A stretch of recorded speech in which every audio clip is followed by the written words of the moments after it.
तो students, Allahabad high court group D में देखिए प्री में जो है वो 2 क्वेश्चन ऐसे पूछे गए थे, तो मैं कराने वाला हूं इनको और आपका 1 नंबर जो है पक्का होने वाला है। देखिए इलाहाबाद हाईकोर्ट ग्रुप डी जो मेंस एग्जाम आपका होगा तो उसमें बहुत हार्ड क्वेश्चंस नहीं पूछे जाएंगे, एवरेज लेवल के पूछे जाएंगे। और मैं आपको 1 अप्रैल तक जो है वो पूरी सीरीज कराने वाला हूं मैथ की। बस आपको क्या करना है, चैनल को लाइक करना है, सब्सक्राइब करना है और वीडियो को शेयर करना है। तो चलते हैं, पहला क्वेश्चन देखते हैं कि यदि 10 कुर्सी का लागत मूल्य 8 कुर्सी के विक्रय मूल्य के समान है तो लाभ प्रतिशत क्या होगा। देखिए लागत मूल्य क्या होता है कि जब आप मान लीजिए आप कुर्सी बनाने की आपके पास फैक्ट्री है, तो अगर जितना आपका खर्चा आ रहा है, मतलब 1 कुर्सी बनाने में जितना खर्चा आ रहा है उसी को लागत मूल्य बोलते हैं। तो हम लोग कैसे करेंगे, देखिए फार्मूले बहुत दे रखे हैं लेकिन मैं आपको एक बेसिक से बिल्कुल बताने वाला हूं जो आप बिल्कुल नहीं भूलोगे कभी भी। ट्रिक्स तो आपको बहुत मिल जाएंगी लेकिन मैं बेसिक से आपको बता दे रहा हूं। देखिए क्या करना है आपको, 10 कुर्सी का लागत मूल्य तो लिख देना है 10 कुर्सी का लागत मूल्य किसके बराबर है, तो 8 कुर्सी के विक्रय मूल्य के, तो 8 कुर्सी के विक्रय मूल्य के बराबर है। देखिए लागत मूल्य और क्रय मूल्य एक ही चीज होती है। अगर आप यहां पे क्रय मूल्य लिखना चाहते हैं तो क्रय मूल्य भी लिख सकते हैं, ठीक है। 10 कुर्सियों का क्रय मूल्य 8 कुर्सियों के विक्रय मूल्य के बराबर है, क्योंकि यहां पे क्या बोला गया, विक्रय मूल्य के समान है। समान या बराबर एक ही चीज होती है तो हमने बराबर लिख दिया। अब क्या करना है, क्रय एक तरफ और विक्रय एक तरफ। देखो ये क्या करना है कि यहां इधर ले आना है, इसके नीचे लेके आना है, तो क्या हो जाएगा क्रय बटे विक्रय, क्रय बटे विक्रय, और 10 को उधर ले जाना है।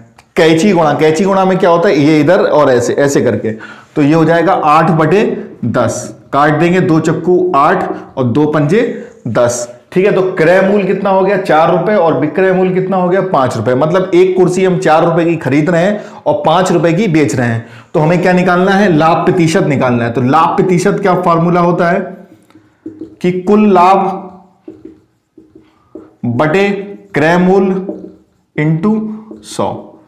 देखिए कुल लाभ 4 रुपए की खरीदी कुर्सी और 5 रुपए की बेच दी, तो हमें कितने रुपए का लाभ हुआ, 1 रुपए का। तो कुल लाभ कितना है, तो 1 रुपया। और क्रय मूल्य या लागत मूल्य मैंने कहा बिल्कुल सेम होता है। देखिए थोड़ा सा अंतर मैं आपको समझा देता हूं। लागत मूल्य होता है कि जब आप रॉ मटेरियल खरीदते हैं कुर्सी बनाने के लिए, कि उसमें जैसे जो मजदूर लगते हैं तब कुर्सी तैयार होती है, तो आपका हो जाएगा लागत मूल्य। और क्रय मूल्य क्या होगा कि मान ले रहे मैंने उस फैक्ट्री से कुर्सी खरीद ली 500 रुपए की, अब मेरे लिए वो क्रय मूल्य हो गया और मैंने किसी को 600 रुपए में बेच दी, तो वो उसके लिए क्या हो जाएगा, उसके लिए क्रय मूल्य हो जाएगा और मेरे लिए 600 रुपए क्या हो जाएगा, विक्रय मूल्य हो जाएगा। बस आप खुद कोई चीज बनाते हैं तो उसे लागत मूल्य बोलते हैं। अगर आप वो चीज खरीद के मतलब आपने केवल खरीदी और उसे बेच दिया तो आपके लिए वो क्रय मूल्य हो जाएगा। बस इतना सा अंतर होता है। तो आप ये या तो ये बोल सकते हो क्रय मूल्य और लागत मूल्य एक ही चीज होती है। तो कुल लाभ कितने का हुआ, 1 रुपए का, क्योंकि 4 रुपए की हमने क्या करी, उसे क्रय करा और 5 रुपए का बेच दिया। और नीचे क्या रखेंगे, क्रय मूल्य। तो क्रय मूल्य कितना है 4 रुपए, तो 4 रुपए लिख दिया इंटू 100 कर दिया बस।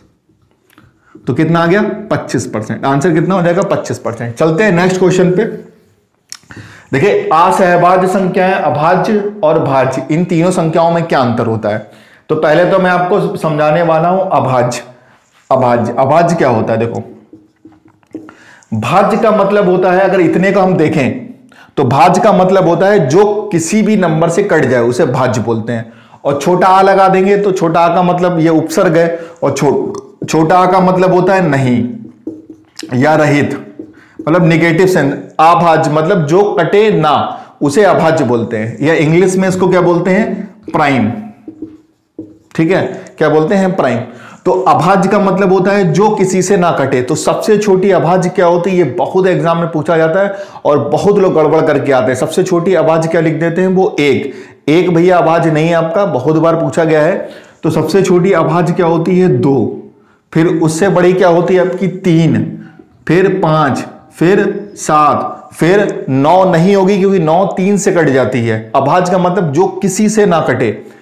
फिर 9 नहीं होगी, फिर क्या होगी 11, फिर 13, 15 नहीं होगी क्योंकि 3 और 5 से कट जाती है, फिर 17, फिर 19, फिर 23। इस टाइप की आपकी अभाज्य संख्याएं होती हैं जो किसी से ना कटें। कभी कभी क्वेश्चन ये भी बनता है कि प्रथम 10 अभाज्य संख्याओं का योग बताइए, तो आपको 10 अभाज्य संख्याएं लिख लेनी है, उनको जोड़ लेना है। कभी कभी क्वेश्चन ये भी बनता है कि प्रथम 10 अभाज्य संख्याओं का औसत बताइए, तो क्या कर देना है, सबको जोड़ के 10 से भाग कर देना है। लेकिन आपको ध्यान ये रखना है कि प्रथम अभाज्य जो है वो 2 होती है, अगर आपने 1 ले लिया तो फिर गड़बड़ हो जाएगा। तो चलते हैं नेक्स्ट। अब मैं इसको आ हटा देता हूं, क्या कर देता हूं, भाज्य।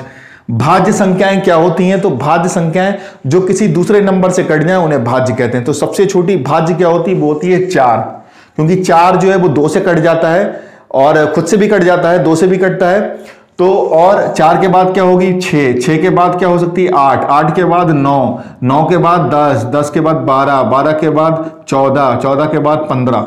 तो भाज्य संख्याएं आपकी जो किसी दूसरे नंबर से कट जाएं वो भाज्य होती हैं। अब आप सोचोगे 1 से क्यों नहीं करा? 1, 2, 3 ये जो ऐसे नंबर हैं जो किसी से नहीं कटते हैं, 1, 2, 3। तो सबसे छोटा भाज्य जो है वो 4 होता है, सबसे छोटा अभाज्य जो है वो 2 होता है। तो चलते हैं जो एग्जाम में प्री में पूछा गया था कि असहभाज्य संख्याएं क्या होती हैं। देखिए असहभाज्य संख्याएं क्या होती हैं? तो 2, कम से कम असहभाज्य आपकी 2 होनी चाहिए। एक तो क्या होनी चाहिए? असहभाज्य जो कटे ना किसी से। असहभाज्य का मतलब होता है कि जोड़े में हो और कटे ना, जो कटे ना, या जिनका मासा 1 आना चाहिए। जिनका मासा क्या आना चाहिए? 1। तो पिछली बार यही पूछा गया था कि असहभाज्य संख्याओं का मासा कितना होता है? 1 होता है, 2 होता है, इस टाइप से। तो असहभाज्य संख्याओं का मासा हमेशा 1 होना चाहिए और एक दूसरे से कटनी भी नहीं चाहिए। जैसे कि 2 और 3, 2, 3 का देखिए इसमें ना 2 3 से कट रहा है, ना 3 2 से कट रहा है, और इन दोनों का अगर मासा निकालें तो भी क्या निकलेगा? 1। 2 3 हो सकती है, 3 5 हो सकती है, ठीक है, 7 और 11 हो सकती है, और आपका कुछ भी आप हो सकती है, 23 27 हो सकती है। देखो 23 ना आप 23 को काट सकते हो, ना 27 को, नहीं 27 नहीं होगी, 29। ना तो आप 23 को काट सकते हो, ना ही 29 को काट सकते हो। 23 और 29 का मासा अगर आप निकालने जाओगे तो 1 निकलेगा। मतलब जोड़े में होती हैं, ये जोड़ा 3 का भी हो सकता है, 4 का भी हो सकता है, लेकिन इनका मासा हमेशा 1 निकलेगा और ये किसी से कटेंगी भी नहीं। तो ये छोटा सा वीडियो मैं आपके लिए लाया था। आपको कैसा लगा जरूर कमेंट कीजिएगा कि और मुझे वीडियो बनाने के लिए थोड़ा सा मोटिवेशन लिखेगा। आप लिख देना कि आपको क्या लिखना है, एन लिख देना है, केवल वीडियो में जाके एन लिख देना है, मतलब मैं समझ जाऊंगा। कमेंट में आपको केवल एन लिख देना है, मैं समझ जाऊंगा कि आपको नेक्स्ट वीडियो चाहिए। तो मिलता हूं नेक्स्ट वीडियो में, जब तक के लिए थैंक यू।